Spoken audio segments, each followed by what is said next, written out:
After the annexation of Austria, Hitler spoke to the crowds in Vienna and declared his desire to bring about the unification of all German-speaking peoples within Germany. In wenigen Tagen hat sich innerhalb der deutschen Volksgemeinschaft eine Umwälzung vollzogen, die wir heute wohl in ihrem Umfang sehen, deren Bedeutung aber erst spätere Geschlechter ganz ermessen werden. Ich proklamiere nunmehr für dieses Land seine neue Mission.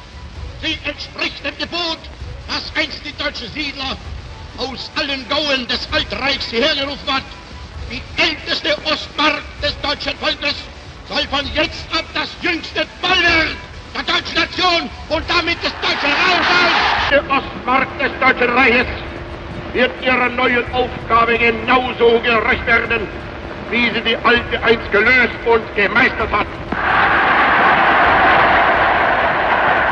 Als Führer und Kanzler der deutschen Nation und des Reichs melde ich vor der deutschen Geschichte nunmehr den Eintritt meiner Heimat in das Deutsche Reich.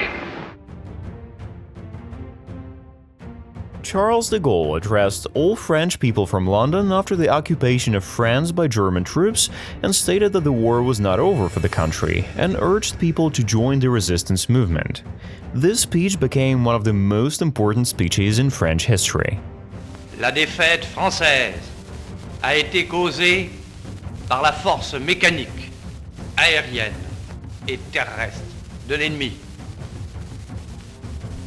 L'action foudroyante de cette force mécanique a amené l'effondrement du moral, du commandement et du gouvernement.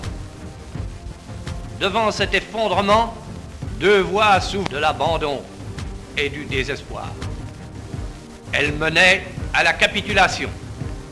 C'est celle qu'a choisie le gouvernement Pétain.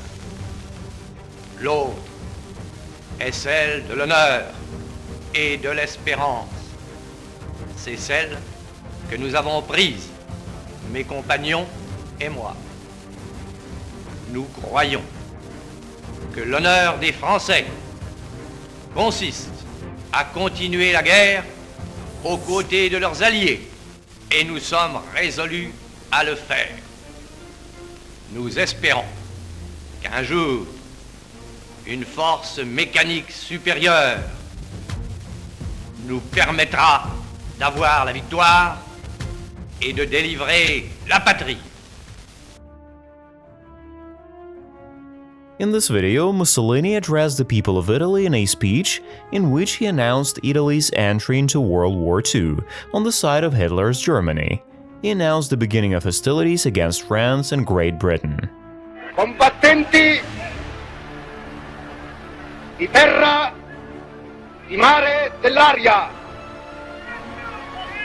camicie nere della rivoluzione e delle legioni, uomini e donne d'Italia, dell'impero e del regno d'Albania, ascoltate, un'ora segnata dal destino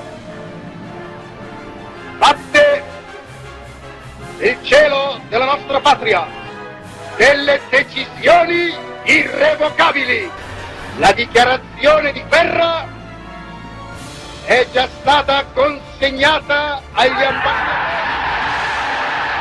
ambasciatori di Gran Bretagna e di Francia.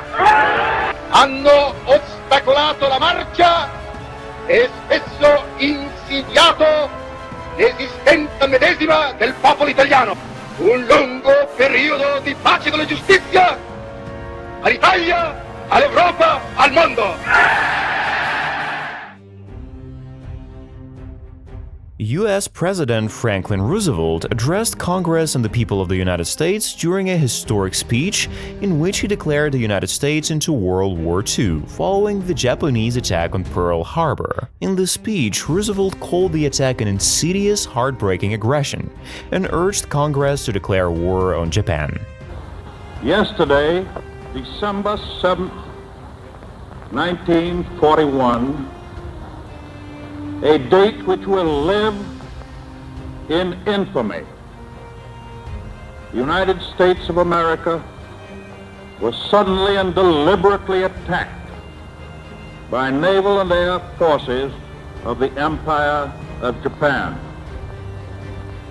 The United States was at peace with that nation, and at solicitation of Japan, still in conversation with its government and its emperor, looking toward the maintenance of peace in the Pacific. Indeed, 1 hour after Japanese air squadrons had commenced bombing in the American island of Oahu, the Japanese ambassador to the United States and his colleague delivered to our Secretary of State a formal reply to a recent American message. And while this reply stated that it seemed useless to continue the existing diplomatic negotiations, it contained no threat or hint of war or of armed attack. There is no blinking at the fact that our people, our territory, and our interests are in grave danger. I ask that the Congress declare that since the unprovoked and dastardly attack by Japan on Sunday, December 7, 1941, a state of war has existed between the United States and the Japanese Empire. Joseph Stalin made a speech announcing the beginning of the Soviet counteroffensive against the German forces during World War II. This speech was made in connection with the successful defense of the city of Moscow. Товарищи, в тяжелых условиях приходится праздновать сегодня 24-ю годовщину Октябрьской революции. Вероломные нападения немецких разбойников и навязанная нам война создали угрозу для нашей страны. Мы потеряли временно ряд областей.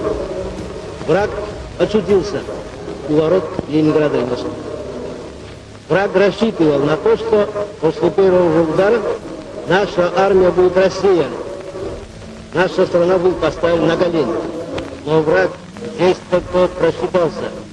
Несмотря на временный неуспех, наша армия и наш флот героически отбивают атаки врага на протяжении всего фронта, нанося ему тяжелый урон.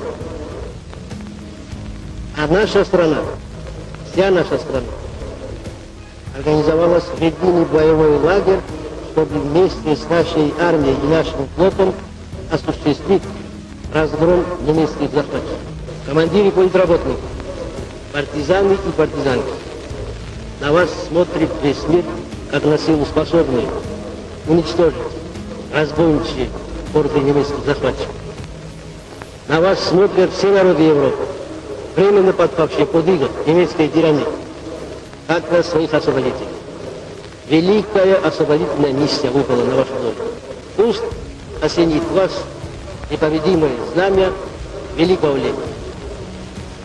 За полный разгром немецких захватчиков, смерть немецким оккупантам. Да здравствует наша славная Родина, ее свобода, ее независимость. Под знаменем Ленина вперед, победа!